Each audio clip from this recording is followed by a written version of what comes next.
ہمارے پاس کیسز آتے ہیں، ایک پاک دامن لڑکی کی شادی ہوتی ہے، لڑکا بھی بظاہر بڑا نیک، لیکن کیا ہے، لڑکا چونکہ ٹھرکی ہوتا ہے، شہوت کا درندہ ہوتا ہے، تو وہ یہ نہیں دیکھتا کہ میں اپنی بری خواہش مٹانے کے لیے میں اپنی زوجہ کو غیر فطری طریقے پر مجبور کیسے کر سکتا ہوں، تو مجبور کرتا ہے پھر اپنی بیوی کو۔ اس میں جو عورتیں زیادہ پاک دامن نہیں ہو، نیک نہ ہو، یا ان کو یہ ڈر ہو کہ طلاق ہو گئی تو ہم کہاں جائیں گے، وہ پھر اپنے شوہر کے ساتھ اسی غیر فطری طریقے پر آمادہ ہو جاتی ہیں، اور اس کا عذاب اور اس کا وبال یہ ہوتا ہے کہ کچھ دنوں میں ان کو بھی اسی کی لت پڑ جاتی ہے۔ انسان جب بھی کوئی غیر فطری راستہ اختیار کرتا ہے، آخرت کا عذاب تو بعد میں، دنیا کا عذاب یہ آتا ہے کہ پھر اس کو لذت فطرت میں آتی نہیں ہے، پھر جو راستہ اللہ نے رکھا اس میں اس کو لذت نہیں آئے گی، پھر وہ گندگی میں ہی گھسنے کی کوشش کرے گا،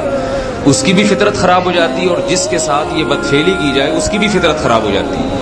وہ بھی پھر کسی کے قابل نہیں رہتے۔ تو اپنے جان پر رحم کرنا چاہیے۔